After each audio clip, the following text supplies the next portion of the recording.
Boa noite.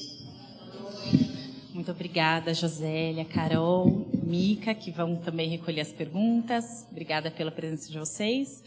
E muito obrigada, Sueli. É sempre uma honra e um nervoso enorme te fazer perguntas, ainda mais em público. Mas é também uma grande alegria. Já vou fazer uma primeira pergunta. Você responde no seu tempo e vocês também podem ir mandando perguntas quando vocês quiserem e eu vou tentando mesclar as coisas. No final dos anos 70, começo dos 80, você participou de um evento muito importante aqui na Mário de Andrade. Provavelmente no andar. Você pode contar sobre esse evento para a gente, por favor?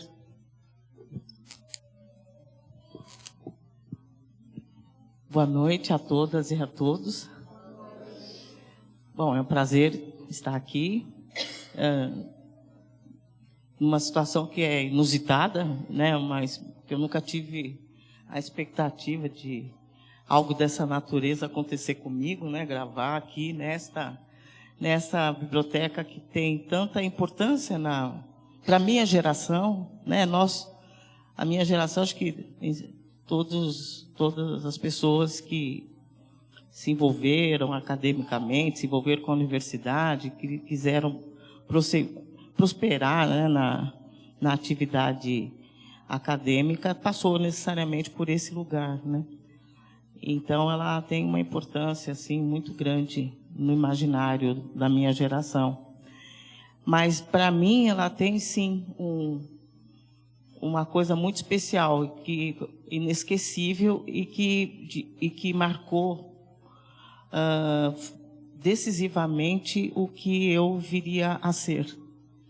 Foi aqui nesta biblioteca que eu vi falando pela primeira vez a extraordinária Lélia Gonzalez, que foi a patronesse da minha geração de ativistas, de militantes, a grande inspiradora da minha geração de ativistas negras feministas. Foi a primeira vez que eu vi uma mulher negra feminista na minha vida. E as coisas que eu ouvi naquela tarde, em que ela, com a exuberância que lhe era peculiar, disse, foram decisivas para eu descobrir o que eu queria ser quando crescesse. Não que eu fosse muito jovem, eu já não era tão jovem naquele momento, mas ainda não tinha clareza de para onde as minhas inquietações, as minhas insubordinações, as minhas revoltas, como canalizar. E como eu não tinha a menor ideia que seria possível canalizar todas aquelas inquietações e indignações que eu tinha naquele momento, que aquilo poderia se tornar ação política, que era possível politizar aquelas questões que me inquietavam e que ela simplesmente organizou e que ela deu sentido para todos aqueles sentimentos que me devoravam e ela deu um sentido político para aquilo tudo. Então, foi quando eu vi aquela mulher falar pela primeira vez que eu tive certeza que eu queria continuar naquela trilha que ela tinha aberto para nós e que eu queria fazer jus àquele tesouro que ela estava entregando para nós, mulheres negras, naquele momento. E eu não tive nunca nenhum outro desejo maior que não fosse ser uma discípula, dela. Uma discípula que ela pudesse se orgulhar. E espero ter conseguido, só isso. Né? Eu tenho certeza de que ouvir ele hoje nesse espaço, e mesmo depois, né, esse depoimento em vídeo, que vai ficar aqui no acervo da Mário, tenho certeza de que também vai inspirar novas e novas gerações de mulheres negras, de homens negros nos nossos ativismos. Estou achando bem estranho falar com você assim. Eu prefiro sentar no nível mais baixo. Não é demagogia. Para com isso. Nas entrevistas que eu fiz, né, com a Sueli para o livro na casa dela, onde eu sentava? Porque é demagoga. Não é porque eu sou... Continuo achando esquisito falar com você assim. Vamos. Força na peruca. Força na peruca. Sueli, essa sua revolta, essa sua indignação, ela vai ganhando forma ao longo da sua trajetória, ainda de adolescência, juventude, mas ela já está presente na sua infância. Ela vem... Bom, eu conheci muito cedo as duas experiências determinantes para a minha trajetória. A discriminação racial, né? O racismo, aliás, toda criança negra sabe perfeitamente o que é isso. Adentrar para a escola é o início da via crucis, né? Do nosso encontro decisivo com o racismo e as suas práticas. Então, com 6 anos de idade, eu entrei no primário e aí começou aquele processo, né, que a gente... os primeiros enfrentamentos com o racismo e a discriminação. E também, quer dizer, e isso te acompanha, isso é uma experiência que passa a fazer parte do seu cotidiano, né? Especialmente para as pessoas de pele mais escura, né? Quanto mais preto, pior, né? E desde os 6 anos de idade eu me lembro de cenas, de situações, de ser tratada, de ser chamado, de todas essas coisas que não é cabelo de bombril, macaca, Pelezinho era uma coisa que me chamava muito, Pelezinho. Então, ainda, vai vendo, ainda tinha uma violência também aí que passava pelo não reconhecimento, né, do gênero e tudo mais. Então, isso fazia parte da experiência de ser criança negra e ser uma pessoa negra, e já na idade mais tenra essa experiência se colocava, e isso sempre foi motivo de muita indignação, e eu tinha um aprendizado dentro de casa. A minha mãe tinha uma pedagogia muito precisa, e que significava o seguinte: nós éramos alertados, na minha família havia consciência racial, mas significava que meus pais nos alertavam que nós seríamos discriminados, e que nós tínhamos que aprender a nos defender, fosse como fosse. E a pedagogia da minha mãe era: se chegar em casa chorando porque sofreu algum problema, vai apanhar, né, de novo, porque... Então, tinha ainda todo o psicotapa, né,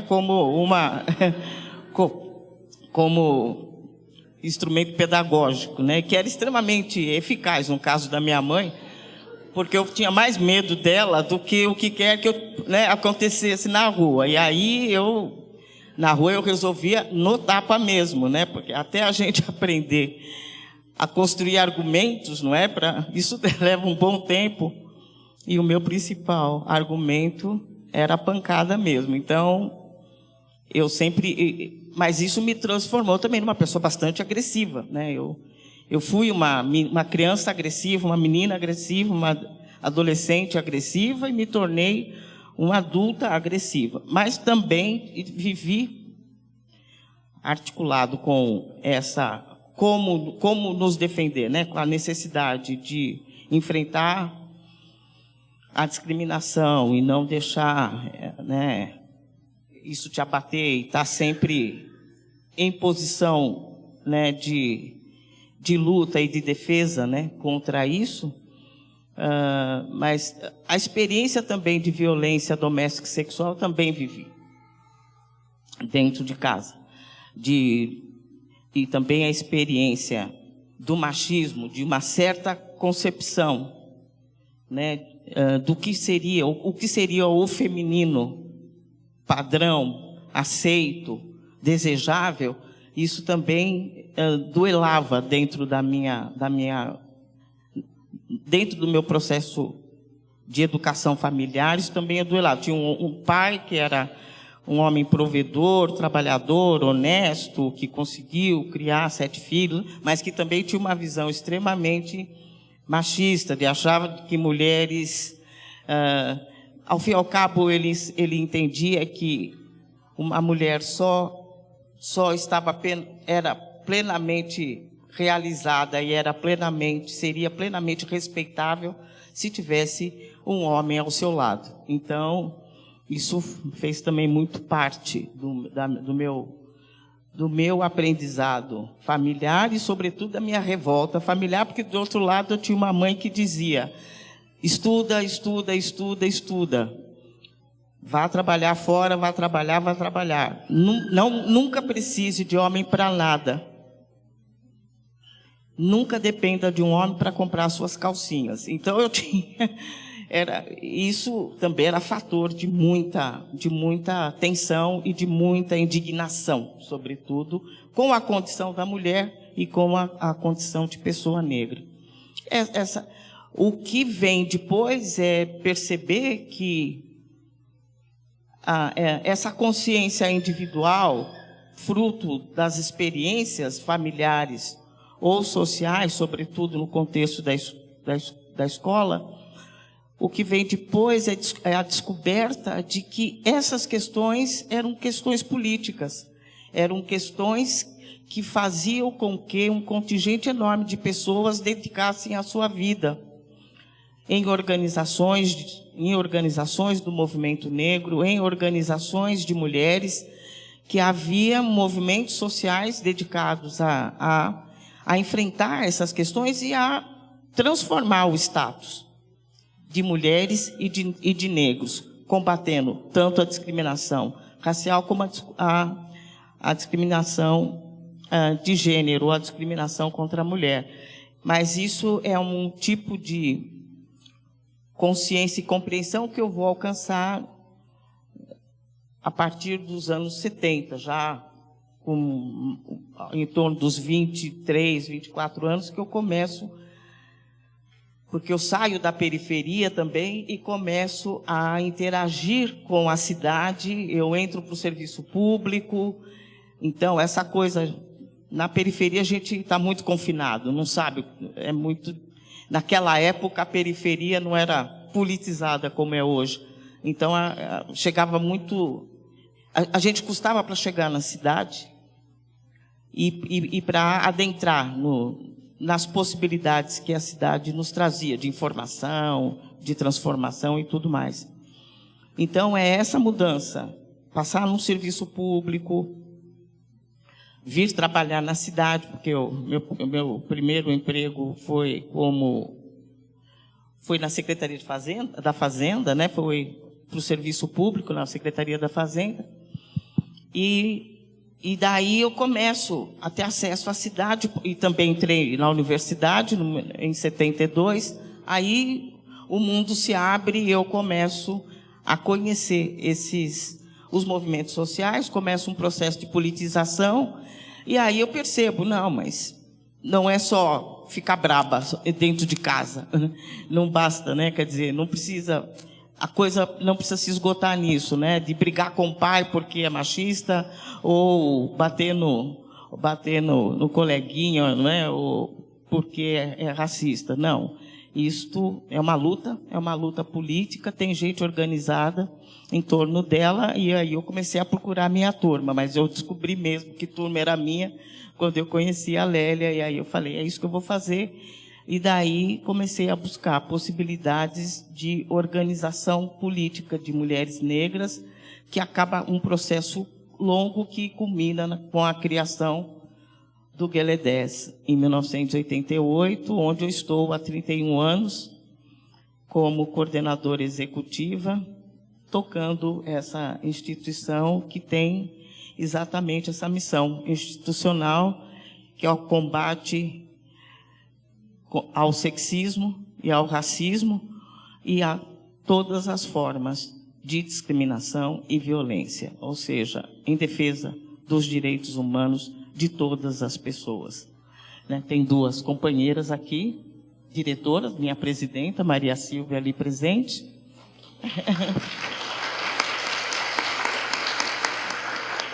Suelaine, coordenadora do programa de educação do QL 10. Pessoas com as quais eu tenho compartilhado, né, o prazer de estar nesta luta que eu considero as causas mais justas da humanidade, por igualdade de direitos e oportunidades, na perspectiva de raça e de gênero. Quando você foi para a USP estudar filosofia, apesar de os militares acharem que você estudava psicologia,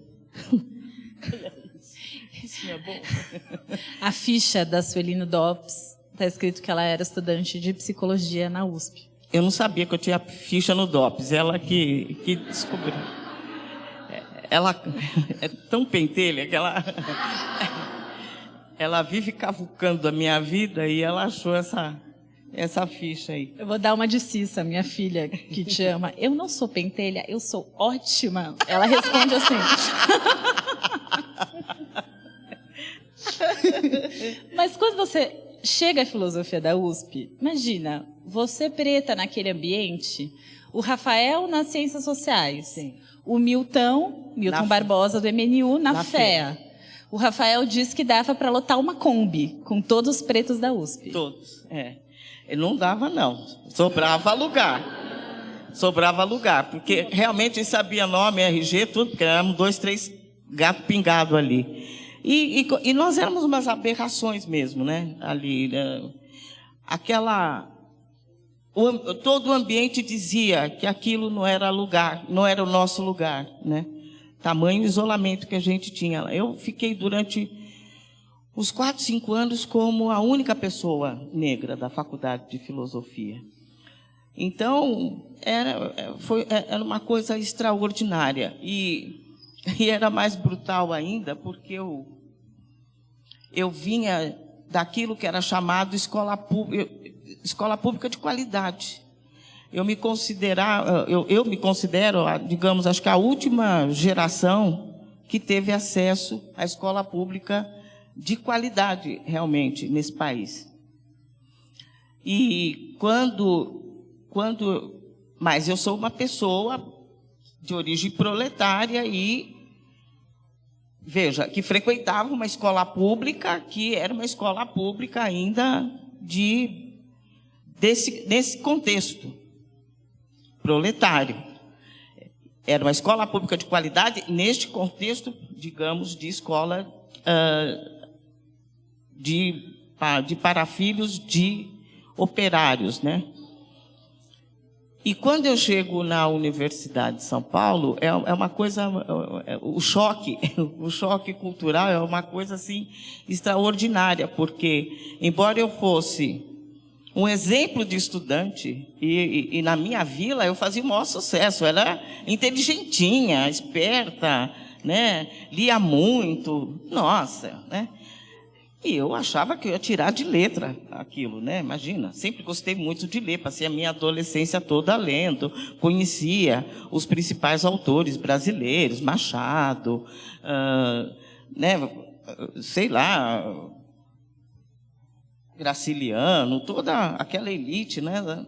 Ok, tinha tudo para dar certo, né? Tinha ótimas notas, entrei num curso de filosofia, adorava questionar, né?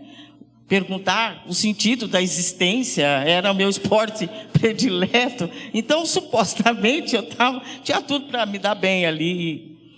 Aí eu chego lá, a aula inaugural que eu tive, eu faço questão de contar isso. A aula inaugural que teve para mim, a turma, metade ela foi ministrada em francês e a outra metade em alemão. Com atenção, a maioria das pessoas que estavam lá, eu tinha a sensação que a única pessoa que não sabia onde estava era eu, e que não entendia o que estava acontecendo era eu, porque as pessoas estavam absolutamente confortáveis. Aí, com o tempo, eu vou percebendo que era mais ou menos natural que alguém que tem a petulância de querer fazer um curso de filosofia saiba, primeiro, que ela fala, primeiro, alemão, né? E, secundariamente, francês. Então... Tanto é que se diz, é muito corrente dizer, se você quer pensar bem filosoficamente, você precisa do alemão, primeiro, que é a língua mais precisa, não é? Diz aí a lenda que envolve a filosofia. Então, parece que a maioria de quem tinha chegado ali sabia perfeitamente disso tudo, menos eu. Eu era não só monoglota e nem tinha certeza, àquela altura, se tinha o domínio perfeito do própria língua materna, né? Tendo em vista aquelas condições. Bom, resumo da ópera, eu passei em torno de uns 2 anos sem saber exatamente do que é que se tratava o conteúdo que eu estava recebendo na universidade. Tamanho o nível de distância entre o que eu entendia fosse o que era uma pessoa razoavelmente bem formada, né, dentro de determinados padrões, e o que era aquela realidade, que era uma realidade extraordinariamente elitista para a minha condição. Então foi um exercício extraordinário descobrir o que era um curso de filosofia e o que fazer dentro dele e como me situar dentro dele. Eu levei pelo menos 2 anos para compreender, para decodificar o sentido, né, daquele curso e, sobretudo, o conteúdo das coisas que me eram oferecidas. Fora a persistente, não é, desafio com os idiomas que as pessoas compartilhavam. Eu cheguei a ter colegas de classe que liam no original grego algumas obras. Então, aí eu descobri que eu estava no curso considerado de elite, um dos mais sofisticados cursos, não é, da Universidade de São Paulo, um dos mais elitistas, e que eu era um ponto totalmente fora da curva. Mas, por incrível que pareça, terminei, levei 8 anos para fazer o curso. Terminei, mas foi uma experiência que ela é, eu acho, bastante exemplar de como foi concebido, de uma certa maneira, a universidade brasileira, e a USP foi uma universidade concebida para ser um espaço de reprodução de elite. Isso está na sua gênese, no seu DNA. Foi verbalizado, inclusive, isso em editoriais dos mesquitas, né, na época de sua fundação. Então, ela sempre teve essa vocação de ser um espaço privilegiado de reprodução de uma elite intelectual, não é? E classes subalternas, como de onde eu vim, não estavam destinadas a esses espaços. Eu vou para a primeira pergunta que eu recebi, e não sei de quem. Então, as próximas, se vocês quiserem colocar o nome, agradeço, porque eu também posso dizer quem fez a pergunta. Porque eu já vou relacionar com outro tópico da sua trajetória, aí mais ou menos no período da universidade. Sobre a hostilização de negros contra negros conscientes que se relacionam com brancos. O que acham disso? Sobre a hostilização de negros. Hostilização? Isso. Eu vou tentar interpretar a pergunta, peço licença. A pessoa percebe que pessoas negras com consciência racional, com consciência racial, ao se relacionarem com pessoas brancas, são hostilizadas por outras pessoas negras. E ela pergunta o que você acha disso. Eu pego essa pergunta como gancho para te perguntar sobre o seu casamento. Sim.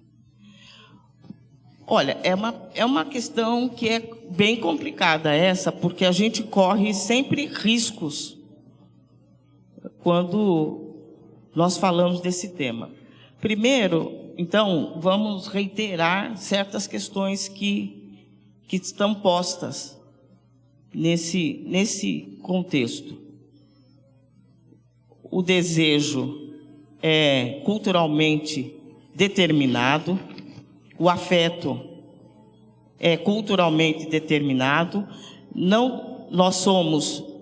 nossa subjetividade, ela é educada e treinada para desejar o eu hegemônico, seja feminino ou masculino, e nós não podemos nos escapar desta realidade. Nós não podemos evitar esta crítica. Eu acho que, porque sempre que uma pessoa, era corrente na minha geração, as pessoas que estão numa relação multirracial, é isso, afetiva, interracial, tentarem desqualificar essa realidade que é a produção social do afeto, do desejo e tudo mais. E muitas vezes se prestavam a ratificar o próprio mito da democracia racial, com essa defesa maníaca. Então, nós não podemos permitir que a relação interracial seja manipulada e instrumentalizada politicamente em defesa de formas brutais de opressão, como é o mito da democracia racial, porque ele sempre se apoiou nisso. Não há racismo no Brasil, nós vivemos uma democracia racial porque há um intercurso, não é? Afetivo e sexual entre negros e brancos que seria impensável, supostamente, em sociedades segregadas. Com isso eu quero dizer que quem se envolve numa relação interracial tem que ter muito claro que não tem como fugir desse debate. A palmitagem, né? Hoje chama a palmitagem, né? Então, eu me considero uma palmiteira, certo? E isso é um ônus que a gente precisa ter que lidar com ele, porque não lidar significa legitimar outras ideologias que deslegitimam a nossa luta. Isso é um ponto importante de reafirmar para poder dizer que eu não acho que seja impossível uma afetividade real entre pessoas de cores diferentes. Mas o racismo sempre vai estar atravessando. Se não está dentro do casal, está fora do casal. Então, o que eu vivi na minha experiência, e veja que tem um aspecto divertido, para não dizer grotesco, né, na minha experiência particular, que é o fato de que o meu ex-marido é um homem, o biotipo dele é ariano, né? Ele é branco, de olhos azuis, mas ele é judeu, sefaradi, nascido na África, no Egito. Então a acomodação não é simples. Aí, vai vendo. E chama morrice. Então, a minha família é uma família que sempre foi... O casamento interracial era impensável na minha família. Era simplesmente inaceitável. Eu fui educada pelo meu pai, pela minha mãe, de tal maneira que havia uma rigidez completa em relação a esse tema. Era uma interdição que não estava nem... Era inegociável.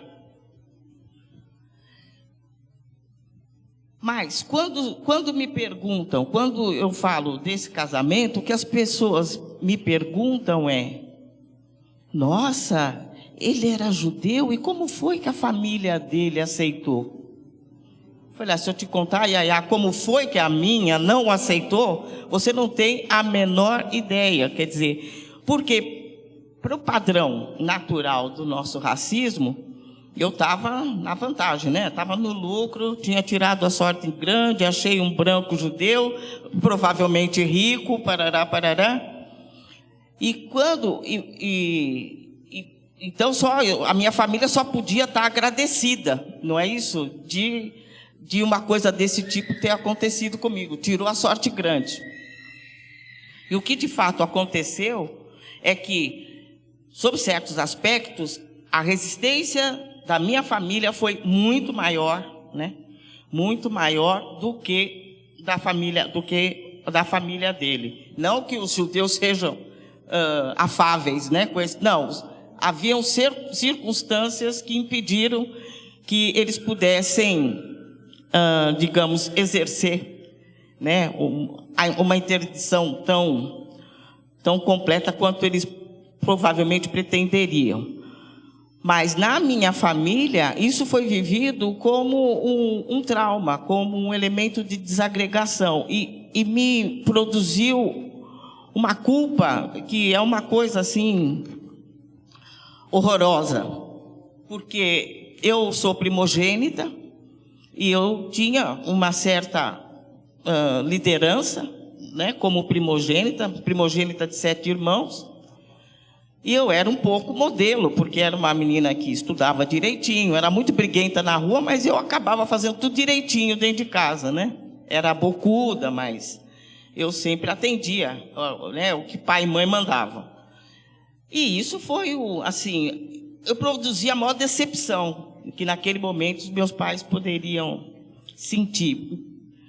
E quando o meu ex-marido foi pedir, porque eu sou daquela época que os homens tinham que pedir a mão da menina, né, em namoro, depois em casamento, para o pai.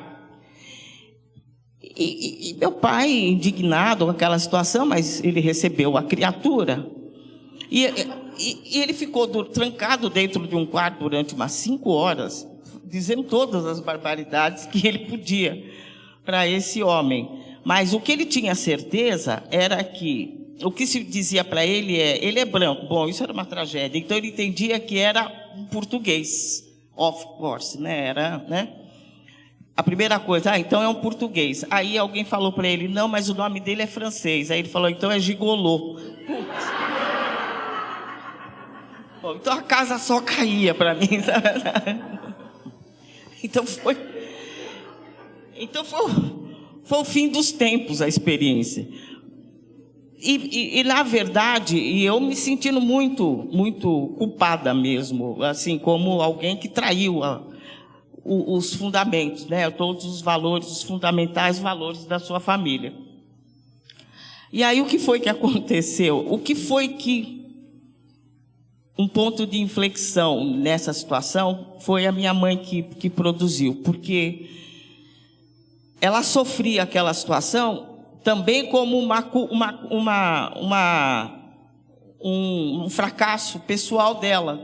Ela, de alguma maneira, meu pai a culpava porque ela errou em algum lugar para eu ter destrambelhado daquele jeito e aquela situação ter acontecido. E aí, um dia ela chegou e ela estava absolutamente transtornada e ela me disse, porque ela devia estar numa pressão brutal, e que ela me disse, você vai largar este rapaz agora, sabe? E não tem mais conversa, isso acabou aqui. Isso era acho que o 2º ou 3º dia de namoro que essas coisas estavam acontecendo. E aí, foi tão brutal a forma como ela disse, foi tão impositiva que naquele momento eu tive a seguinte sensação: se eu ceder aqui, nesse momento vão decidir com quem eu vou casar, quantos filhos eu vou ter. E aí eu falei, perdido por um, perdido por mil, sabe assim? Então, agora eu vou com esse negócio até o fim, e seja lá o que Deus quiser, sabe? E foi um pouco isso que definiu essa coisa, mas foi uma coisa que foi muito difícil para as duas famílias. A família dele dizia, sim, mas veja, a gente está entendendo, judeus, estudados, educados, malandro, a gente está entendendo que vocês estão apaixonados e tudo mais, mas a gente está querendo propor uma coisa assim, vocês podem, que tal vocês fazerem uma viagem para a Europa, para vocês pensarem melhor, para ver se é isso mesmo, e piriri, parará, e ver quando vocês voltarem, se tudo ainda, né, continuar assim, aí a gente repensa, né, novamente. Ou seja, a esperança de que, né,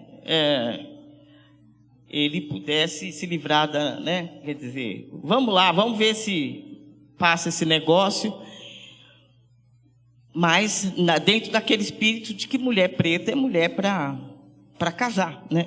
Mulher não é mulher para se casar. E aí Maurice entendeu perfeitamente a mensagem, falou, bom, já que vocês estão dispostos a financiar uma viagem à Europa, já a gente casa e a gente já passa a lua de mel lá, e né, numa boa, e resolvemos a coisa dessa maneira. E na época, eu sou geração 68, nós éramos hippies, né? Na verdade, todo mundo era mais ou menos hippie. O campo progressista era meio isso, né?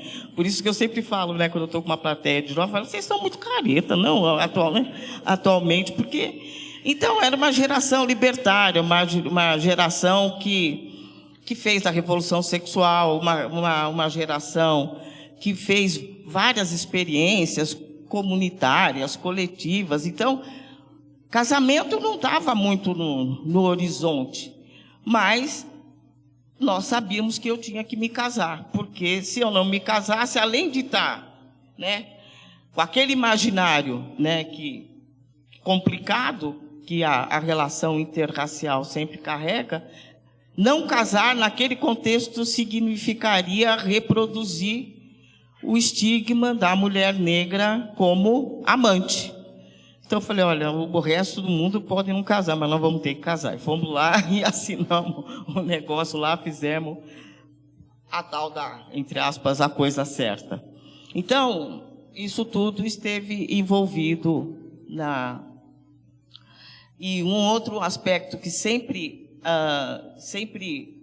era recorrente na nossa experiência era as mulheres brancas se relacionarem com o meu ex-marido como se eu não existisse, ou dizendo algo, ou elas tentavam dizer para eles o que elas tentavam expressar era: você só pode ter se casado com essa mulher negra porque você não me conheceu antes. Era alguma coisa, sempre tinha esse componente subjacente na aproximação, na abordagem das mulheres brancas, né?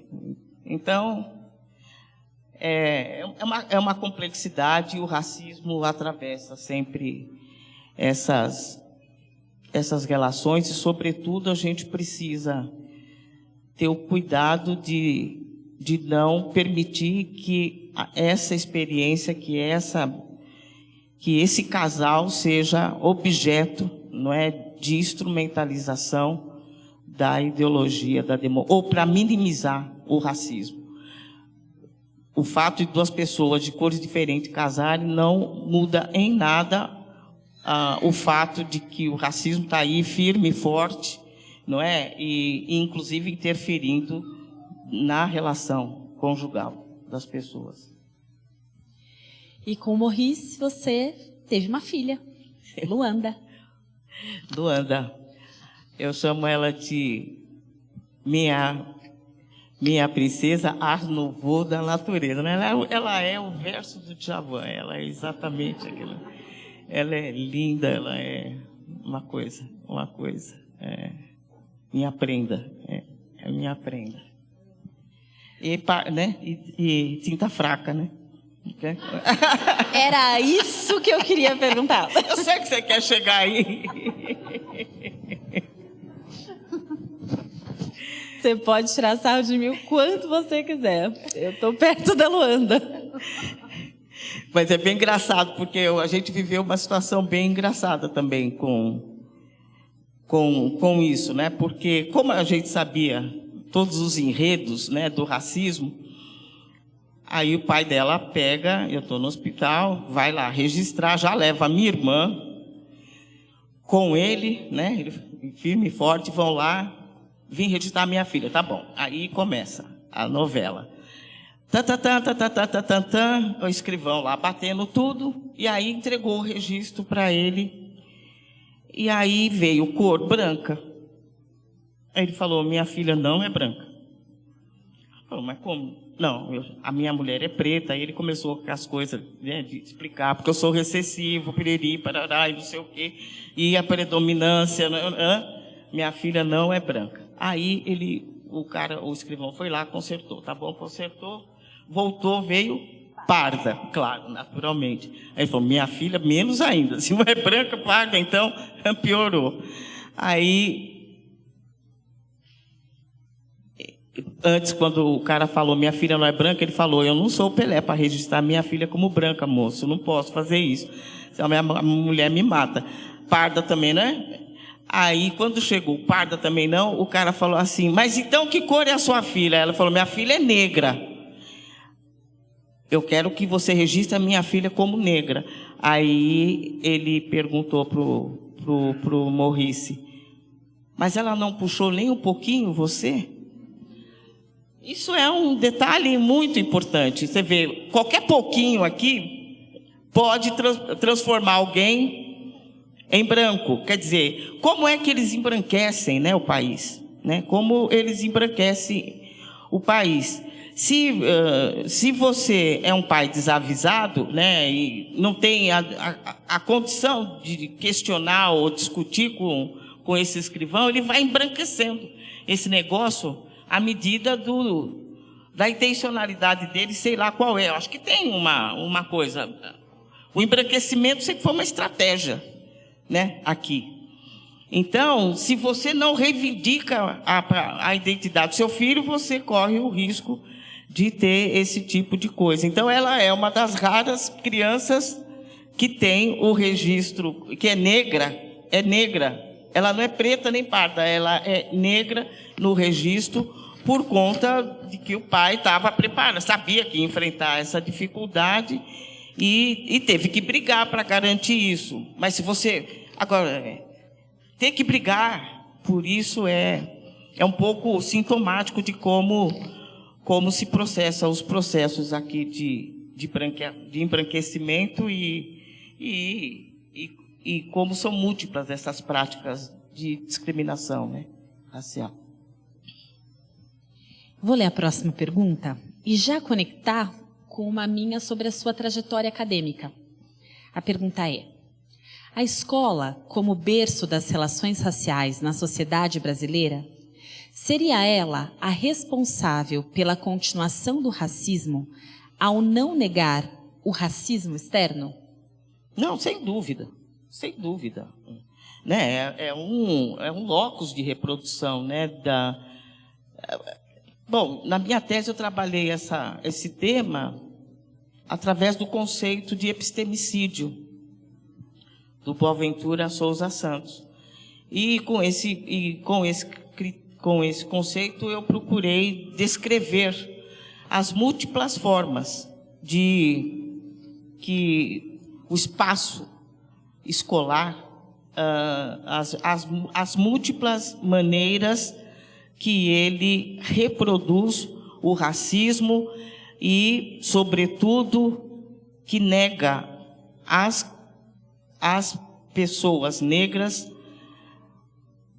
capacidade de produzir conhecimento, nega a condição de portadoras de conhecimento, nega às pessoas negras, inclusive, quer dizer, colocam dúvidas sobre a educabilidade sobretudo das crianças negras. Então, é um dos espaços sociais mais perversos, né?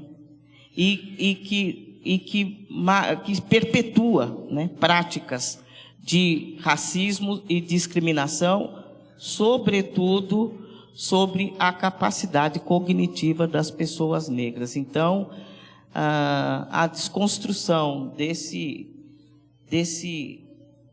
imaginário, desse repertório que a escola detém, não é, de expulsar, de interditar e de fragilizar a autoestima do alunado negro, é uma das batalhas mais cruéis que eu acho que se tem de combate, para combater a discriminação, e porque ela também é perversa, porque ela danifica a autoestima dos alunos negros e produz uma consciência deformada no aluno branco em relação a esse mesmo aluno. A valorização, por exemplo, diferencial que existe em sala de aula para do aluno branco em detrimento do aluno negro, que é uma coisa que todo mundo viveu em algum momento na escola,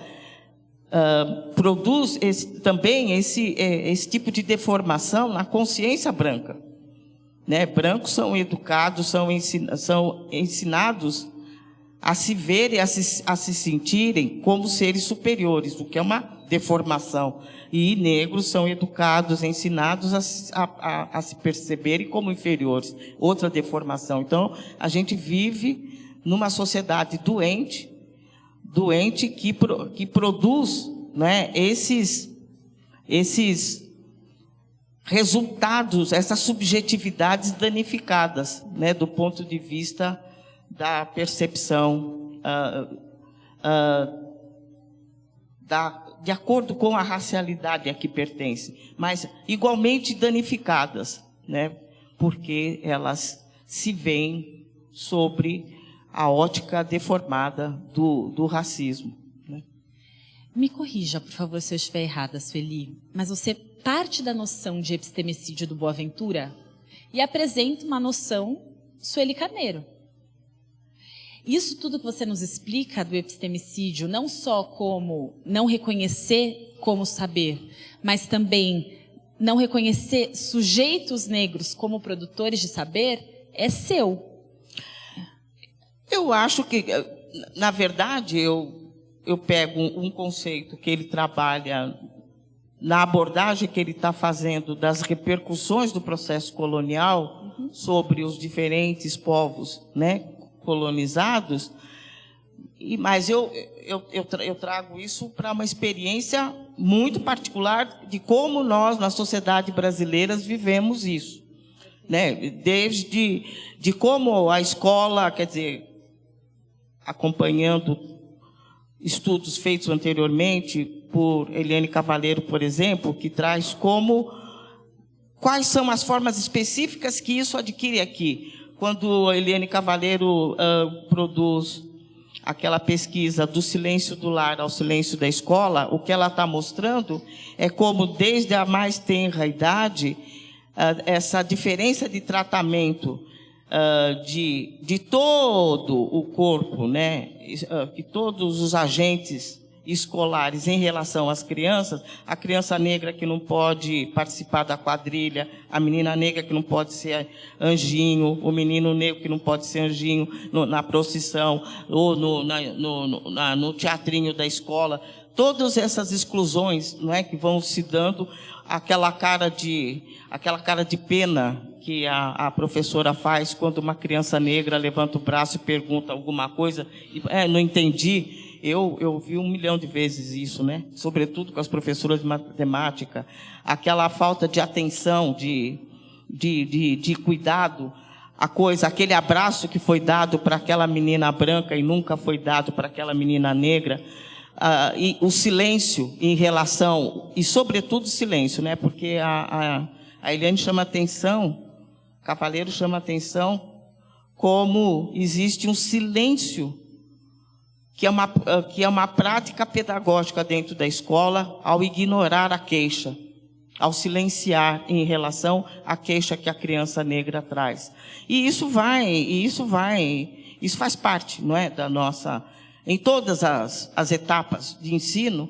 E eu fico imaginando, quer dizer, eu não tenho uma pesquisa qualitativa sobre isso, mas eu imagino como os meninos negros vivem isso, por exemplo, sobretudo no ensino médio, em que começam a ser tratados, provavelmente, como perigosos, como ameaçadores, como suspeitos a priori, que até começa toda... E como isso se reflete nos padrões particulares de como chama? Evasão escolar que eles apresentam, sobretudo nessa dimensão do ensino. E depois, como isso vai aparecer na universidade. O Cornel West é um autor que eu uso nesse contexto que eu estou debatendo, o epistemicídio, em que ele fala como os alunos negros na universidade são desafiados pelos professores o tempo todo para aprovar que são capazes de pensar racionalmente, logicamente, escrever corretamente. E ele diz, é um tipo de desconforto que se abate persistentemente sobre o aluno negro na universidade, que não tem correspondência em relação ao aluno branco. Então, essa chateação, ele fala, essas amolações persistentes, não é, são subtextos que estão presentes na fala dos professores na recepção dos alunos negros. E a Bell Hooks, por exemplo, vai mostrar como tem todo um anti-intelectualismo que acaba assaltando, né, contaminando, sobretudo as meninas negras, por não se verem acolhidas no ambiente universitário e por não terem imagens, referências para se inspirarem, né, para contrarrestar esta coisa etnocêntrica, excludente da negritude que está presente, que esteve presente quase sempre no ambiente acadêmico. Então, essa experiência, eu tentei mostrar como isso se dá, com esse conceito, como isso se dá na nossa realidade aqui, e com múltiplos exemplos, né, que a gente pôde arrolar no processo de construção da tese. Na minha opinião, não que caiba a minha opinião, a sua tese é o texto mais brilhante produzido por você, de tudo que eu já li. É uma linguagem maravilhosa, sarcástica, que o tempo inteiro responde a todos aqueles parâmetros acadêmicos, enquanto brinca e tira sarro daqueles parâmetros. E é de uma erudição imensa, ao mesmo tempo que é um conforto para quem é negro ou negro e está na academia lidando com essas questões o tempo todo. Você produz essa tese mais de 20 anos depois de sair da graduação. Você pode compartilhar com todo mundo esse percurso acadêmico? Não, eu não tenho percurso acadêmico. Eu tenho um percurso ativista, né? Eu abandono a universidade quando eu estava no processo de qualificação para o mestrado, nos idos de século XVIII comigo agora, né? Então, era mais ou menos 1982, mais ou menos. E porque também, de uma certa maneira, eu também fui expulsa, né? Eu também fui expulsa da universidade, porque nesse momento eu terminei a graduação, resolvi entrar para o mestrado. E eu queria fazer um mestrado sobre filosofia africana contemporânea. Aonde eu queria fazer isso? No departamento de filosofia da USP, claro. Porque a garota era atrevida. E aí eu chego no departamento e eu falo, quero fazer, eu tenho, meu projeto de pesquisa é em filosofia africana contemporânea. Aí a resposta que o departamento me deu foi, não tem ninguém aqui especialista em tradição oral que possa te orientar. Veja bem, tradição oral. Na época, quer dizer, quando eu me propus a fazer esse projeto de pesquisa, o que eu queria trazer eram filósofos africanos contemporâneos que tinham uma trajetória exitosa, acadêmica, internacionalmente conhecidos, e a maioria deles era mais conhecido internacionalmente do que todos aqueles professores que me davam aula naquela universidade. E que aqueles professores não tinham noção, não tinham a menor ideia de que eles existiam, embora eles fossem mais famosos do que qualquer um deles. Eu estava falando de Paulinho Rotundi, eu estava falando de Mundimbe, eu estava falando de um conjunto de pensadores. Um era especialista em Husserl, o outro era especialista em etnofilosofia, o outro era especialista em qualquer uma dessas vacas sagradas, né? Filosófica. E eles eram professores em universidades africanas, em universidades francesas e em universidades americanas. Mas a filosofia, o departamento de filosofia da USP, não conhecia nenhum deles. Achava que eu ia fazer tradição oral. Aí, como eles me deram essa resposta, falaram, talvez você possa abrigar o seu projeto no Centro de Estudos Africanos, que era um departamento da sociologia. Bati lá no Centro de Estudos Africanos, e aí fui bem acolhida e tudo mais pelo professor Mourão, tudo mais, mas o professor Mourão tinha era um professor português que tinha muito apreço pela colonização portuguesa no Brasil, e rapidamente eu percebi que eu não estava na minha praia, na minha praia. Saí de lá, falei, não tem como. Mas eu tentei, fiz os créditos, não sei o quê, parará, até que ficou nítido que eu não ia ter resposta para o meu projeto ali. Fui para a PUC. Fui para a PUC e fui muito bem aceita e recepcionada por um professor magnífico, que eu quero honrar a memória aqui, o professor Ottaviani.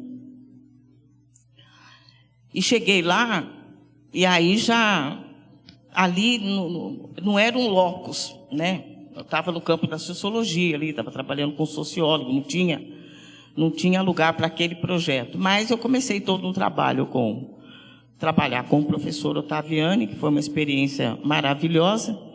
E aí começamos a desenhar um projeto, mas tinha alguma coisa que me expulsou também de novo. Na verdade, acho que eu era uma garota problema, né? Não sei, eu fui.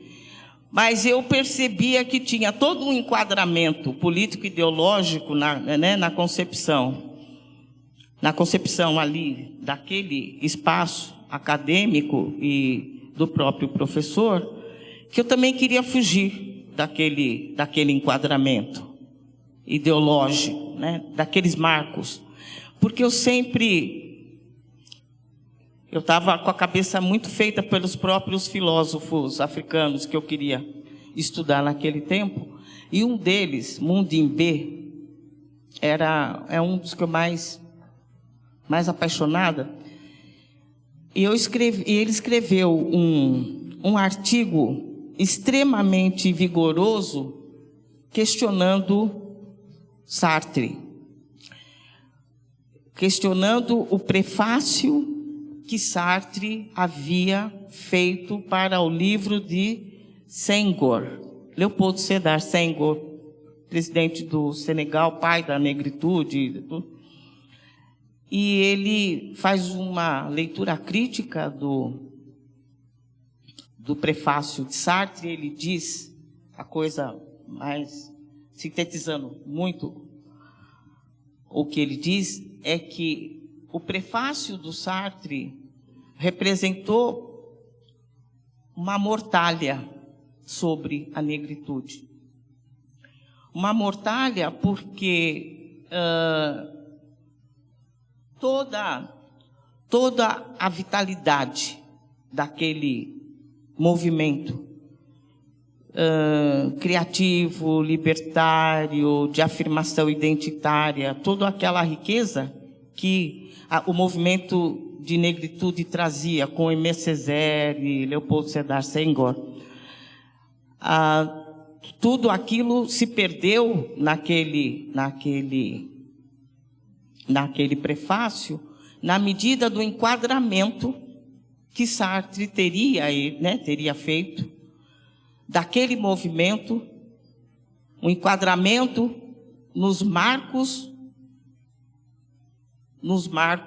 da revolução, da revolução que o marxismo e o socialismo anunciavam. Ele enquadrou,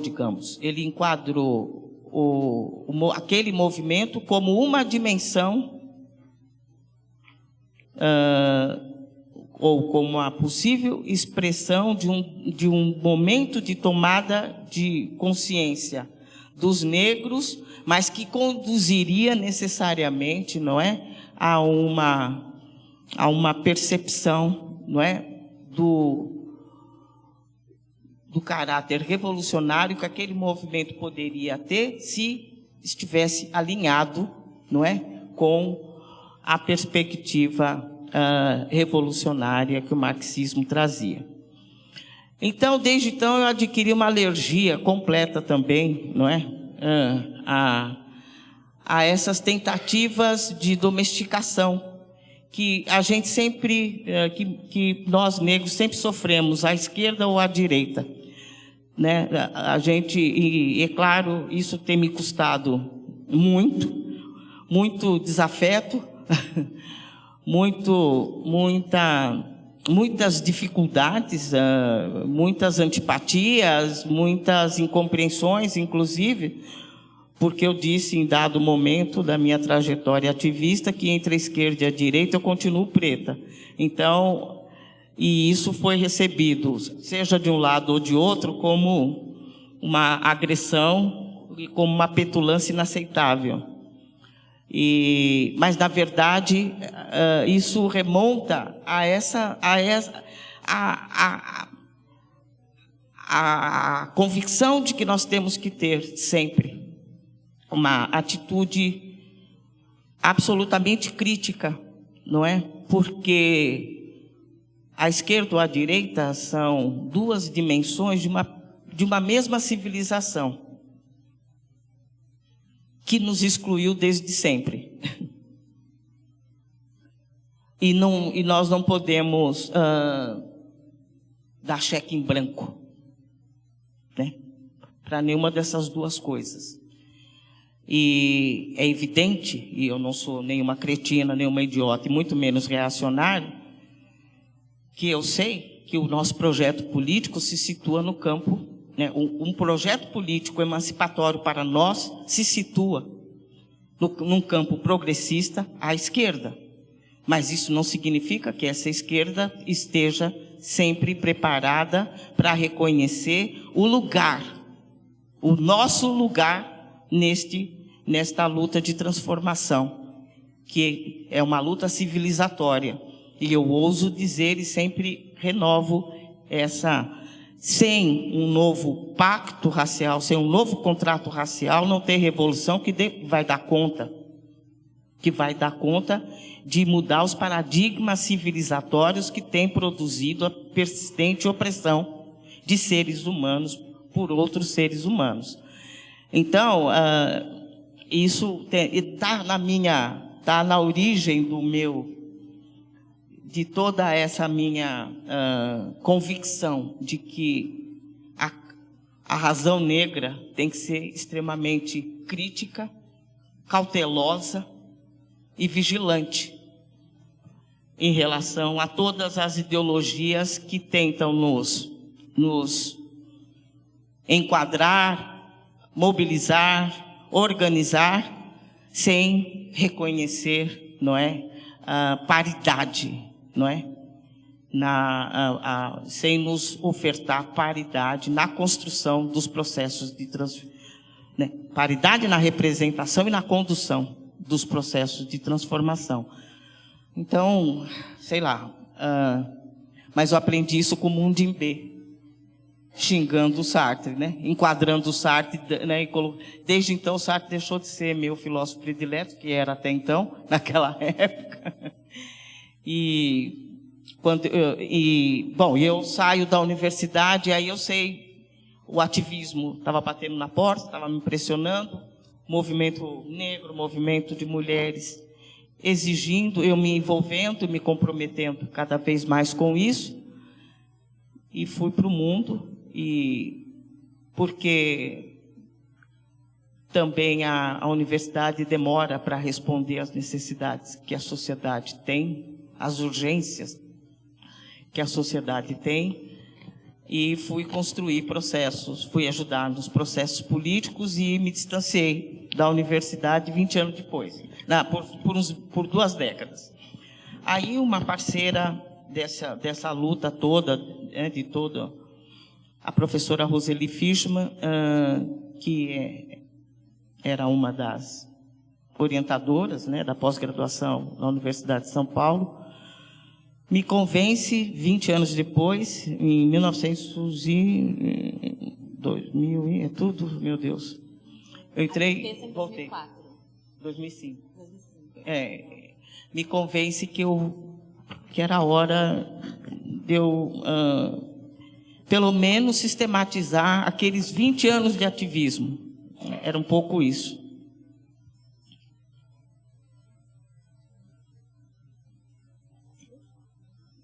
Organizar o pensamento. Nesse período vinha escrevendo bastante, pelo menos tentar sistematizar aquilo tudo.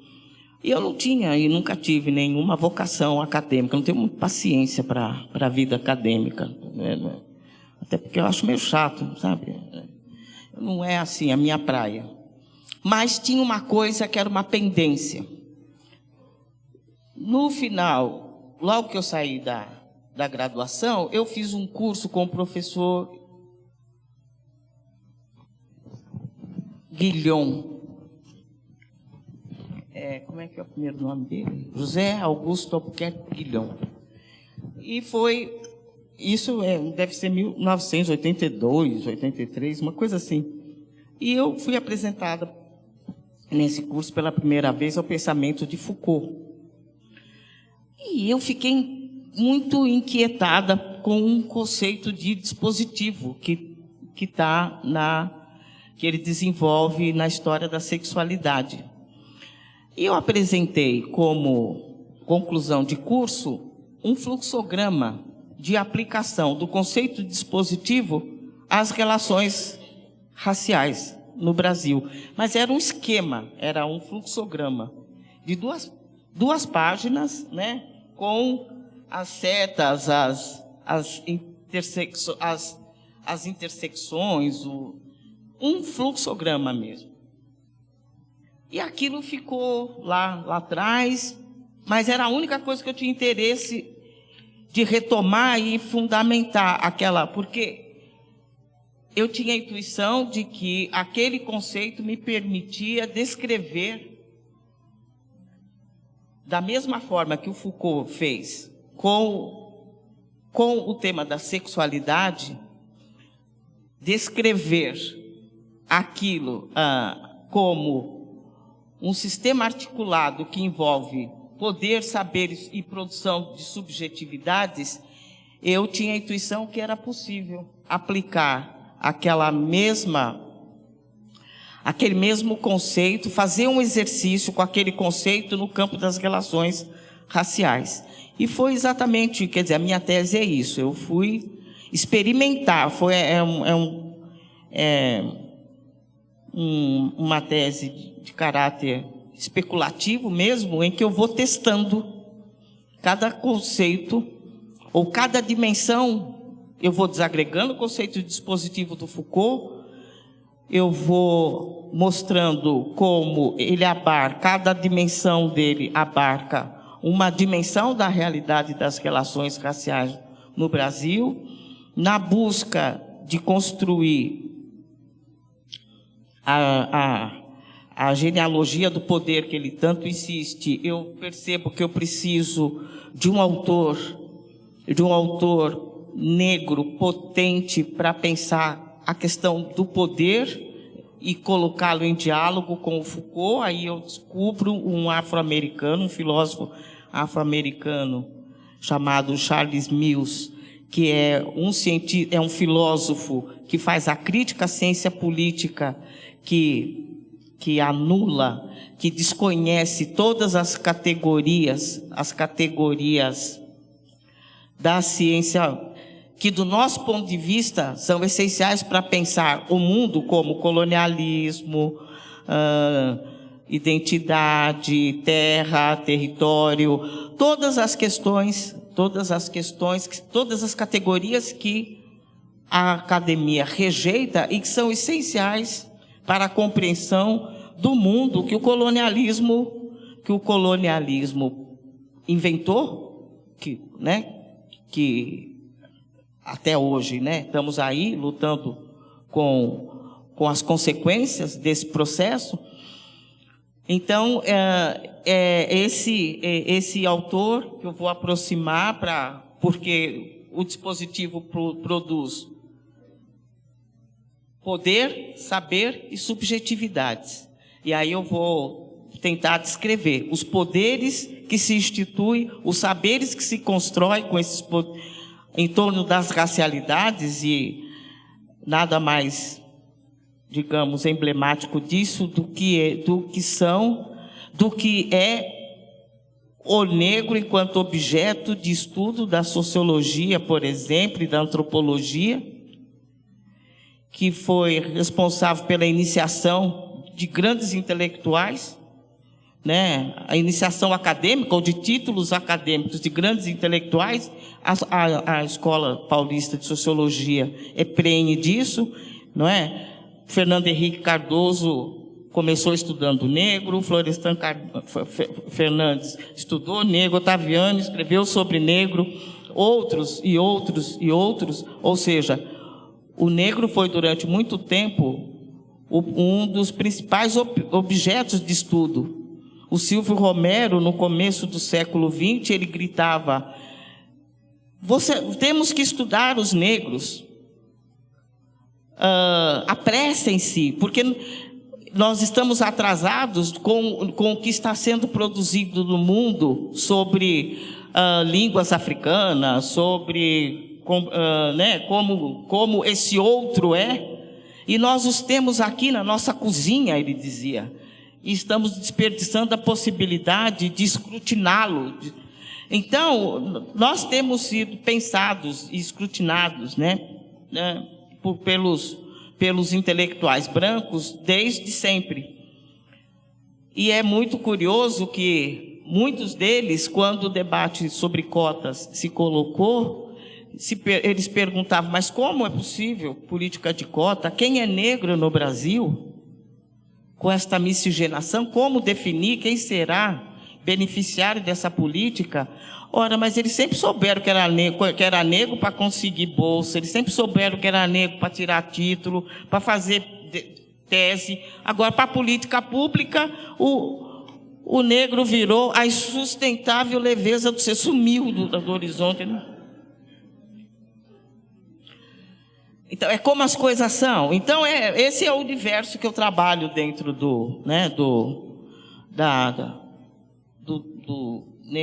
nessa experimentação de Foucault com a nossa experiência e em concurso com alguns intelectuais negros que eu arrolo, porque eu subo em, como dizia a minha orientadora, Roseli Fishman, a gente sobe, quando a gente está produzindo academicamente, a gente sobe nos ombros de gigantes.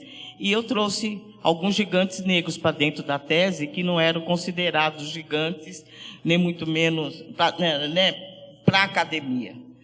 Então, trouxe Bell Hooks, trouxe o Cornel West, trouxe Charles Mills, trouxe... E era uma bibliografia, como assim? Como você se atreve a trazer essa bibliografia? Né?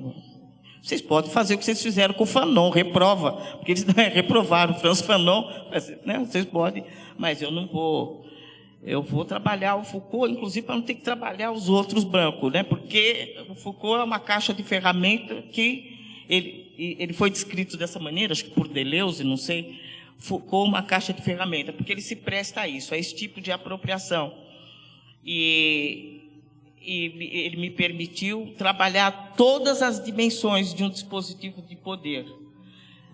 O campo do poder, o campo do saber, é onde entra toda essa coisa, a arquitetura do epistemicídio, e o campo da subjetividade e a resistência, né?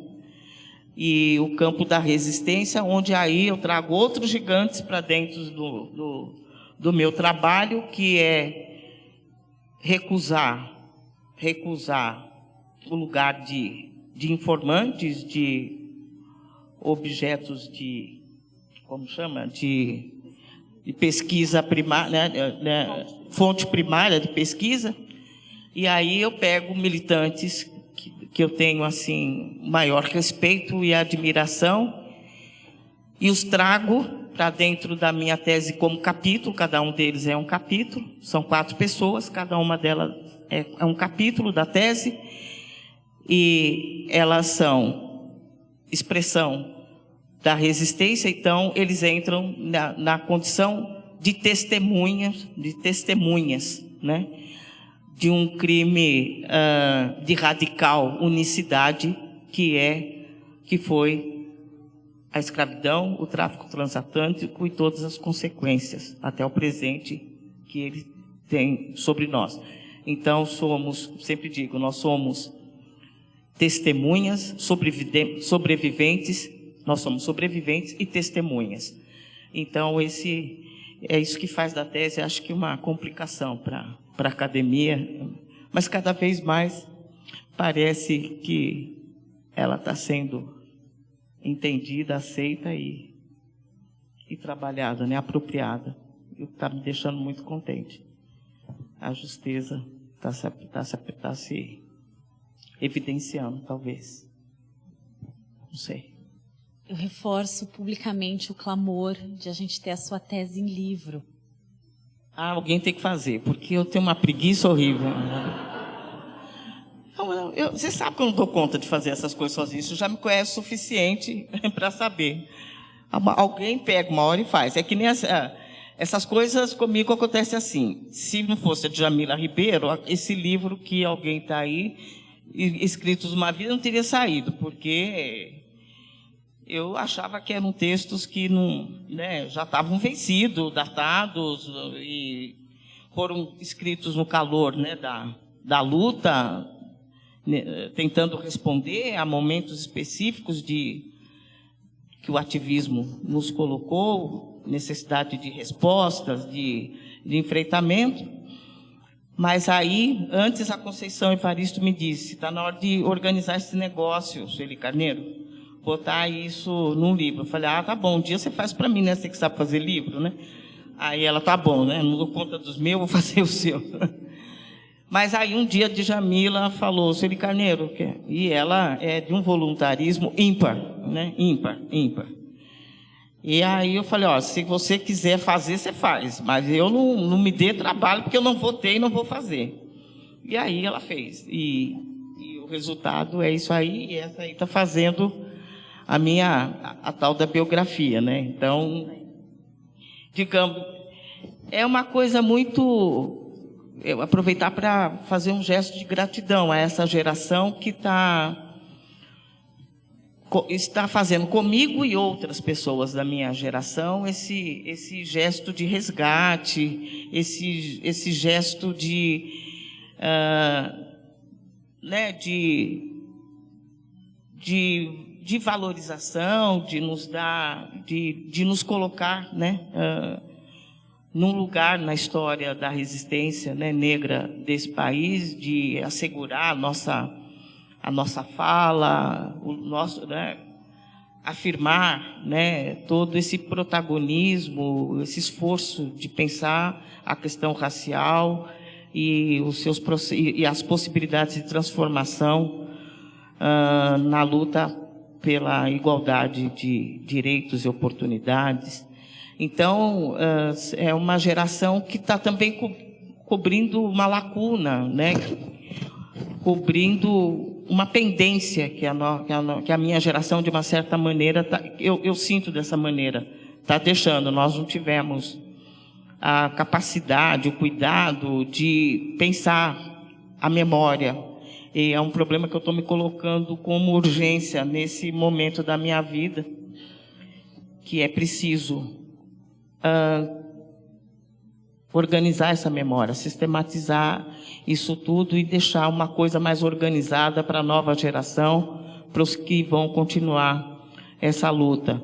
Mas essas meninas, eu cito esses dois exemplos, de Jamila e você, mas que também representam outras que estão fazendo esse esforço, né, de construir projetos editoriais, não é, que deem visibilidade a essa produção, sobretudo do ativismo, né, que o ativismo vem realizando e formando gerações de militantes que produzem reflexão, conhecimento e que não estão, via de regra, não estão nas bibliografias das universidades, nas referências bibliográficas que vocês recebem na universidade, mas que foram fundamentais para a formação de ativistas ou intelectuais orgânicos, como talvez eu me autodefiniria. Então, eu sempre faço questão de dizer que quem me construiu foi o movimento social negro desse país. Quem me construiu foi o movimento de mulheres negras desse país. Eu sou produto desses dois movimentos sociais. Eu sou produto como ativista e como intelectual. As questões fundamentais que eu tinha que eu precisava saber e que me transformaram no que sou, eu recebi desses dois movimentos sociais. E estou muito grata pelo reconhecimento que as novas gerações estão fazendo de nós. Uma pergunta da Cristina. Hoje, além da sua atuação em Guiledés, você participa de conselhos de outras várias instituições, o que amplifica ainda mais o alcance da sua voz nessa luta, pois a igualdade de direitos de raça e gênero, da sua luta por igualdade de direitos, raça e gênero. Como se dá a sua atuação nestes espaços?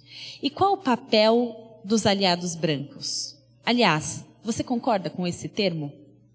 Aliados brancos? Bom, eu acho que é uma coisa meio natural no âmbito da sociedade civil, né? Essa presença de ativistas, sobretudo os mais antigos, né? Com assento em diferentes conselhos. É uma coisa muito comum no âmbito das organizações da sociedade civil. Sobretudo as organizações de direitos humanos.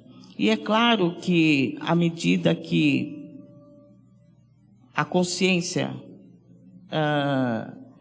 à medida em que o nosso ativismo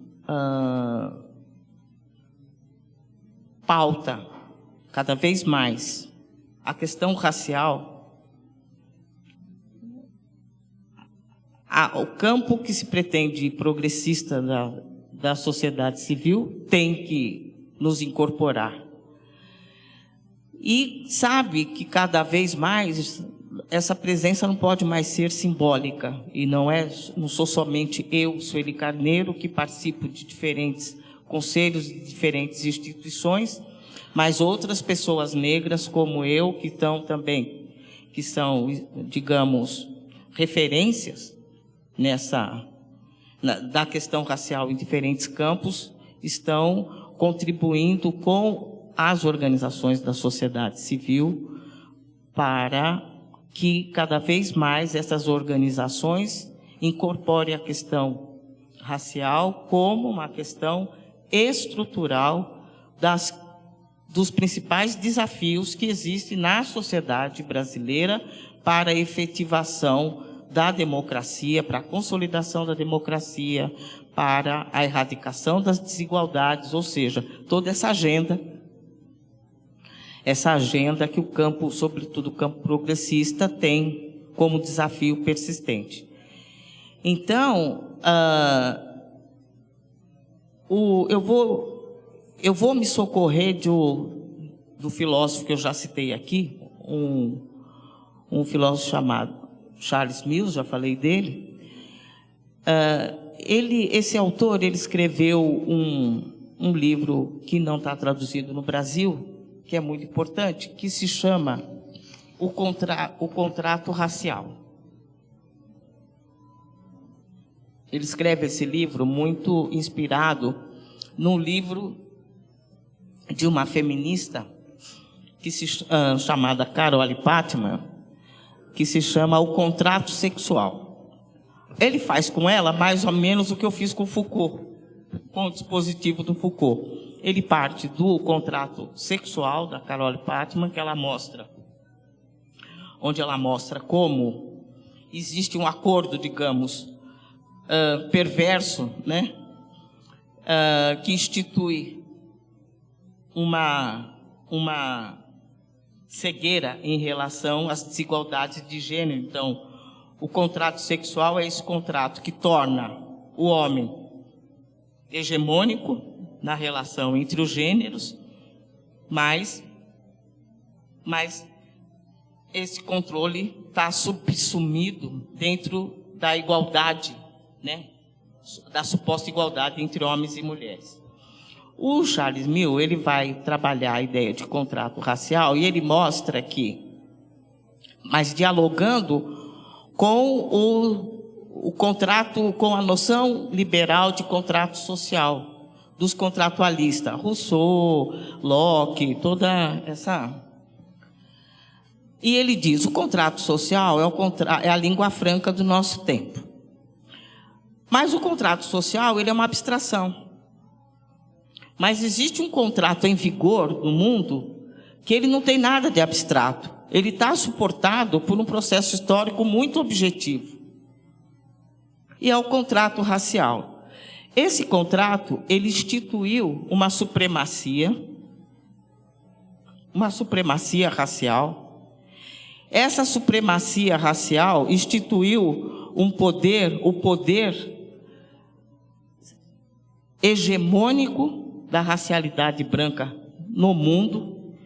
Esse contrato racial, ele define o estatuto de cada ser humano que não seja branco ocidental. E, geralmente, ele institui um estatuto jurídico inferior em relação a esse ser hegemônico. Na verdade, ele diz, aí ele vai demonstrando todos os aspectos desse contrato racial, para dizer, em última instância, que, na verdade, esse contrato racial institui a supremacia branca no mundo, que é um poder que não está declarado, mas é de fato, né? Ele não está consagrado em nenhum lugar, mas ele é um poder de fato e que demarca o status inferior de todos os não brancos no mundo também. E ele diz que a lógica de funcionamento desse contrato, ela é tão perfeita, tão eficiente, que nenhuma pessoa branca, ou melhor, toda e qualquer pessoa branca, ela é beneficiária desse contrato, a despeito da sua vontade. A lógica, o sistema funciona com tanta perfeição e com tal lógica que, queira ou não, os brancos são naturalmente beneficiários. A branquitude é um passaporte para todas as melhores coisas que o mundo pode oferecer. Mas ele faz uma ressalva, que é onde eu quero chegar com a nossa pergunta. Ele faz uma ressalva muito estratégica, que é: toda pessoa branca é beneficiária do racismo. Mas nem toda pessoa branca é necessariamente signatária deste contrato racial.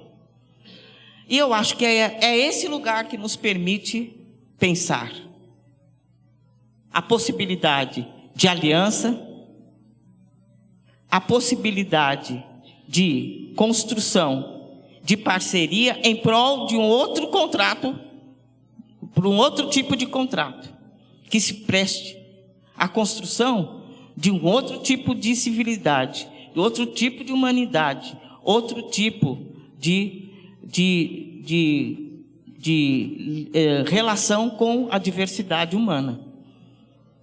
Eu acredito, eu sou das pessoas que acreditam que nem todas as pessoas brancas são signatárias deste contrato. E elas precisam ser alcançadas, e todas que se dispuserem a somar conosco na busca de um novo pacto civilizatório são e serão nossos aliados. Eu não acredito que seja possível levar a luta racial sem o concurso e sem a dissidência de parcelas importantes dos brancos desse contrato de morte, desse contrato perverso, que é o contrato racial vigente ou hegemônico. Então, acreditando que eu não sou, que nenhum de nós, que nenhum grupo humano detém a exclusividade da ética, da compaixão, da solidariedade. Confiante que sou nisso, eu acredito que nós temos que buscar aqueles e aquelas que conosco querem construir uma outra sociedade, um outro processo civilizatório, um outro tipo de humanidade e um outro contrato de raça e de gênero, que nos permita ir na direção da construção de um outro mundo, no qual possamos todos nos sentir em casa e confortáveis. Então, eu sou daquelas que acreditam que brancos de boa vontade, unimos, sabe? E eu quero lembrar que a coisa mais estranha que existe no Brasil é o comportamento da branquitude, de grande parte da branquitude em relação à questão racial. Eu sempre cito que existiram ativistas do movimento, ativistas brancos antirracistas no movimento de direitos civis norte-americanos, ativistas antirracistas, inclusive pessoas mártires brancos na luta contra o apartheid na África do Sul. E o único lugar onde se trava uma luta racial que o segmento antirracista branco não se coloca, não se institui, é aqui. Então, está mais do que na hora desse segmento se colocar. Está mais do que na hora dele se instituir. Ou está mais do que na hora ele se afirmar como alguém. Ai, que linda! Olha quem está chegando. Uma palmas para ela. Essa é a professora Márcia Lima, a única professora negra do Departamento de Ciências Sociais da Faculdade de Filosofia, Letras e Ciências Humanas da Universidade de São Paulo.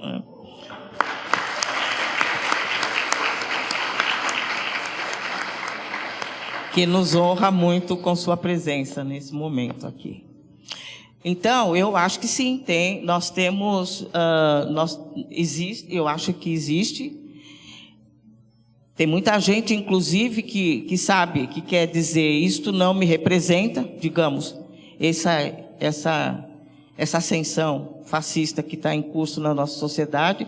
Tem muitas pessoas que querem dizer, isso não me representa, tem muitas pessoas que eu acho que nós temos que recepcioná-las, se elas estiverem dispostas a marchar conosco, né, nessa saga necessária em defesa da humanidade, cada vez mais tendo em vista o contexto atual que a gente vive. Mais uma pergunta. Como você vê hoje o fortalecimento da mulher negra em todos os espaços? Você pensou que chegaríamos lá?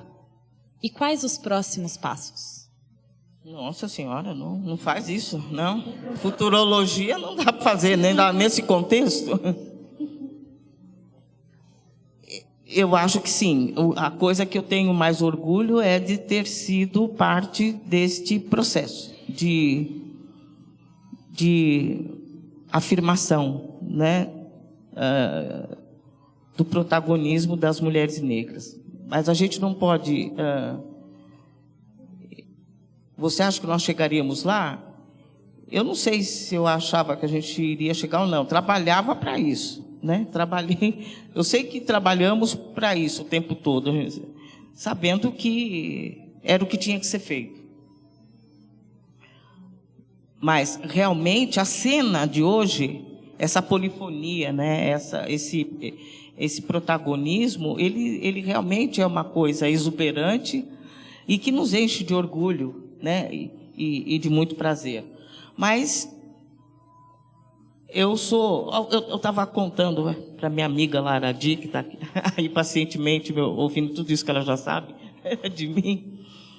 Eu estava dizendo para ela, olha, Lara, eu adotei agora uma máxima de um pensador. Se alguém souber quem foi que disse, diga aí, mas é alguém que disse: sejamos pessimistas na análise e otimistas na ação. Eu estou muito nesse lugar. Apesar dessa vitalidade, né, que está expressa nesse movimento atual de mulheres negras, acho que tem dois elementos importantes para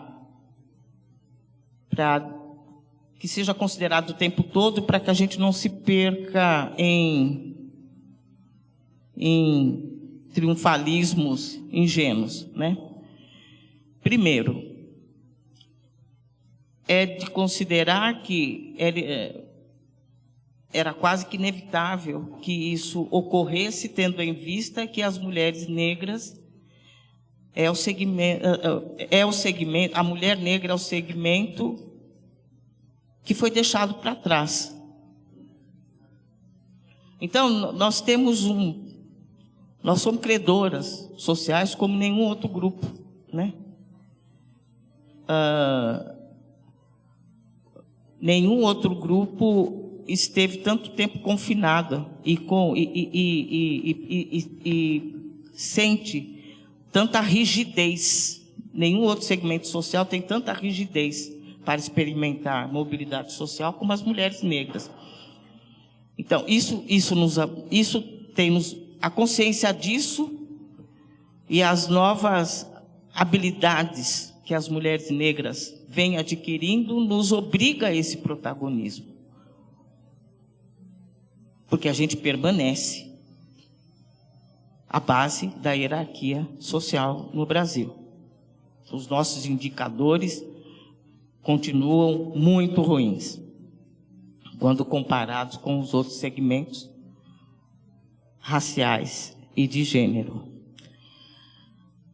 E a segunda coisa dramática é a conjuntura atual, que visivelmente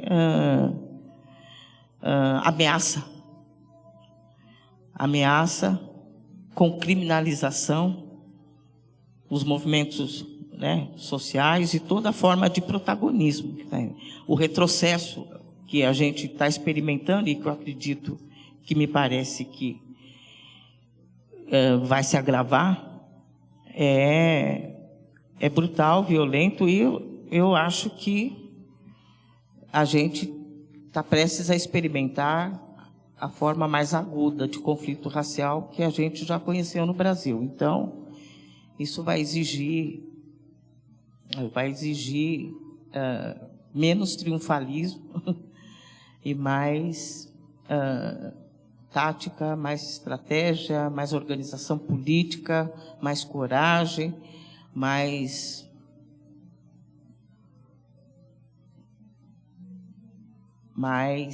desafios, e está posto para essa geração, e talvez não só para essa, para mais de uma geração. Pode ser um desafio para mais de uma geração. Então, eu acho que nós estamos nesse paradoxo, nessa contradição de nunca foi tão expressiva a nossa expressão política, nunca foi teve tanta visibilidade e tanta diversidade e tanta quantidade, mas ao mesmo tempo nunca o cenário foi tão ameaçador, né, quanto está agora. Então, cada conquista mínima desses últimos 20 anos vai ter que ser defendida de uma maneira brutal. E, como diria Fanon, por qualquer meio necessário. Então, não, Malcolm X. Como diria Malcolm X, vai ter que ser defendido por todos os meios necessários. Aqueles que a gente já conhece e aqueles que a gente ainda não conhece. Os que podem ser ditos e os que não podem ser ditos. Então, acho que tem que se preparar para isso. E força, né, e honra, né, para enfrentar os tempos que estão vindo aí.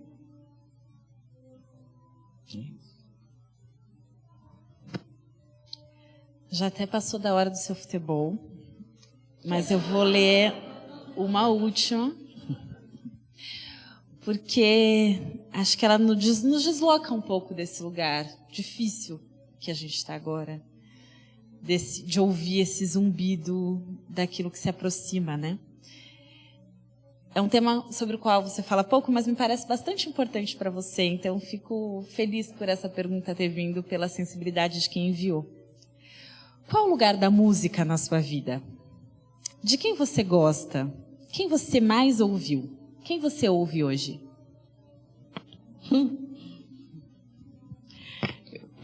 Eu sou da geração dos festivais. Eu sou da geração do auge da MPB. Eu amo MPB, né? E eu sou da geração que teve o privilégio, né, de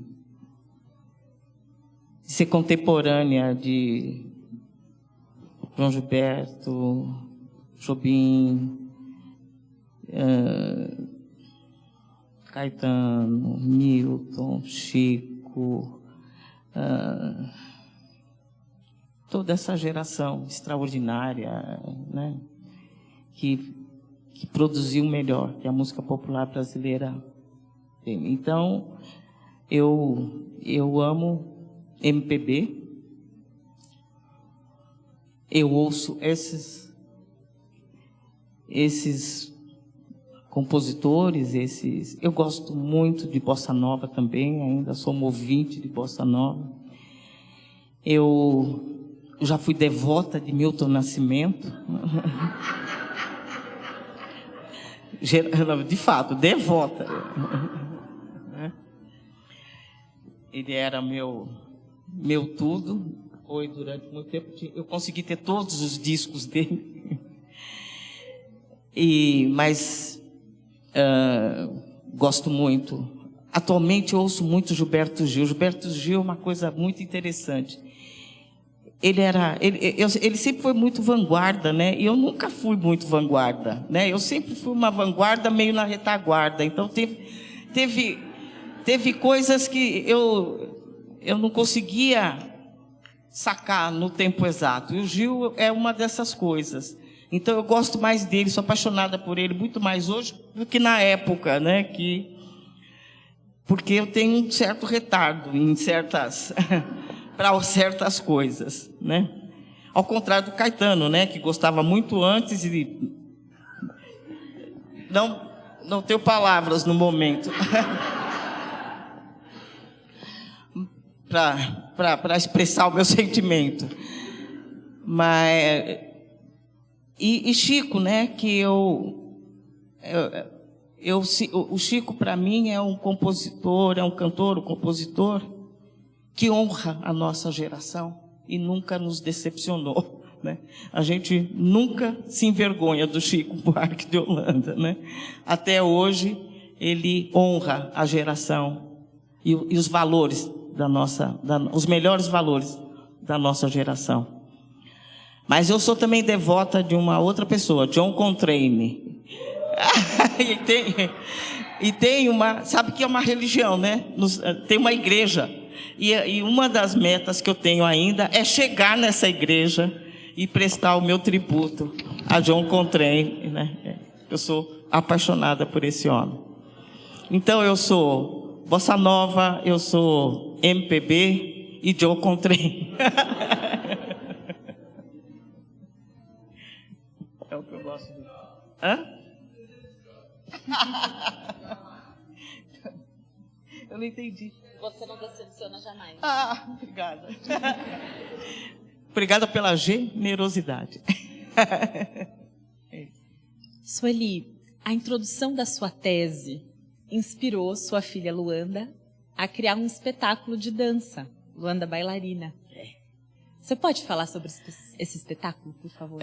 Não posso, porque ela dança aquelas coisas que a gente não acha que é dança, né? Ela fez comunicação e artes do corpo, você pode imaginar? Na PUC.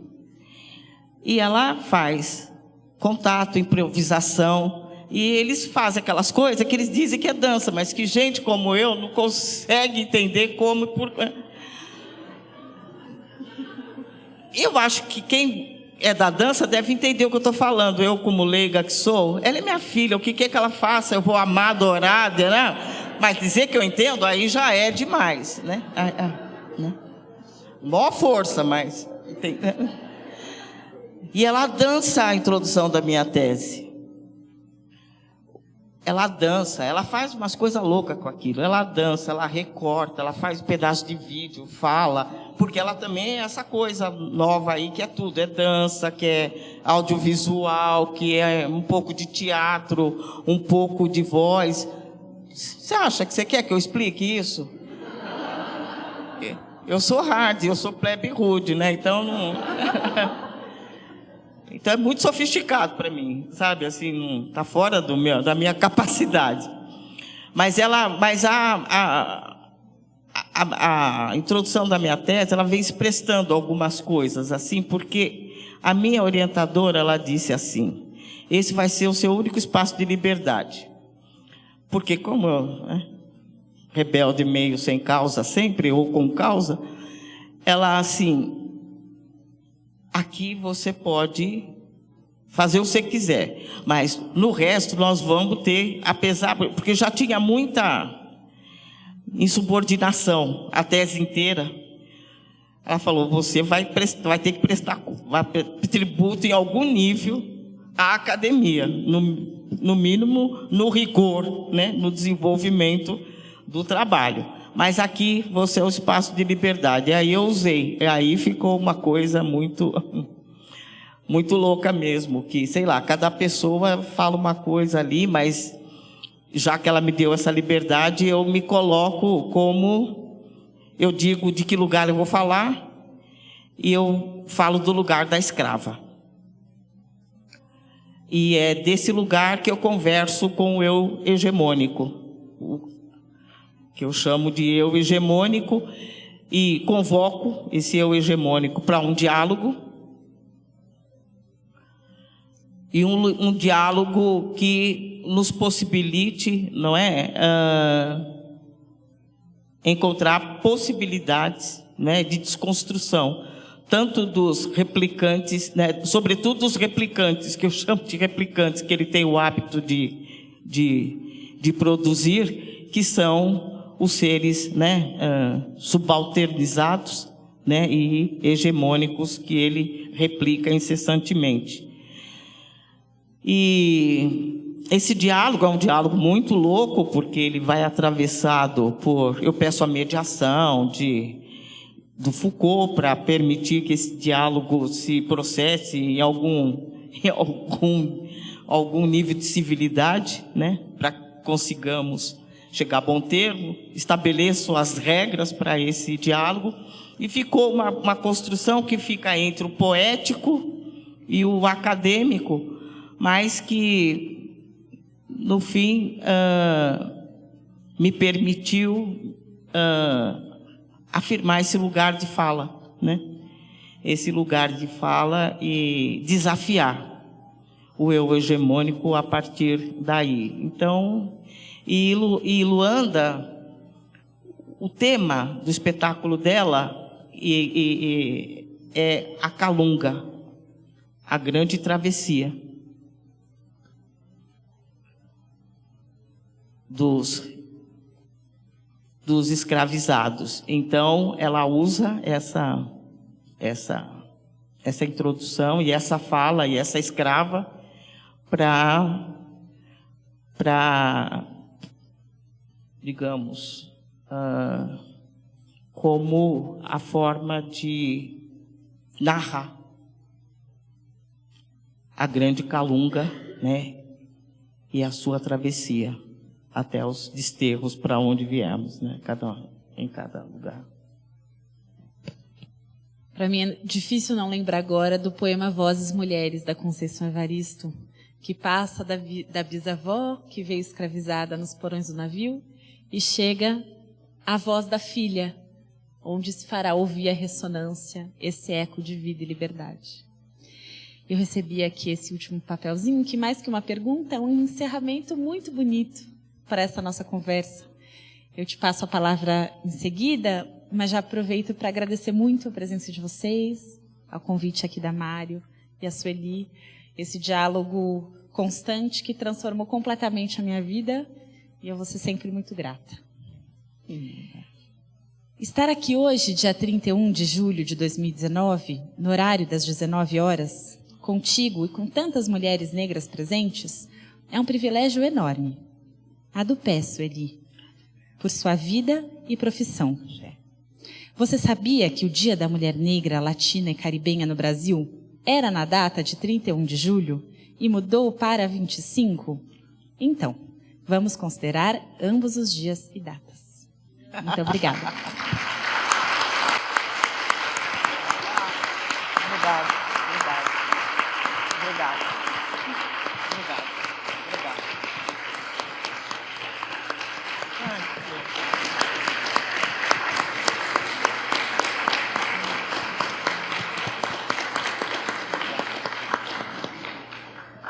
Obrigada, gente. Obrigada, meninas. Obrigada, Mário, né, por me honrar dessa maneira de querer o meu depoimento aqui. Obrigado por essas meninas aceitarem o bastão que a minha geração está entregando para cada uma de vocês e serem continuidade dessa luta. Obrigado pelo acolhimento das minhas ideias, do meu ativismo, da minha história, do meu protagonismo. Obrigado pelo afeto, pelo carinho que vocês me dedicam em cada momento que eu tenho oportunidade de estar com vocês, mas, sobretudo, obrigado por aceitarem esse bastão. Tenho certeza.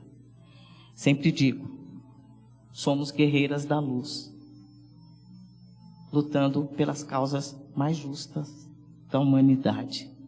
Saudações a quem tem coragem. Obrigado, meninas.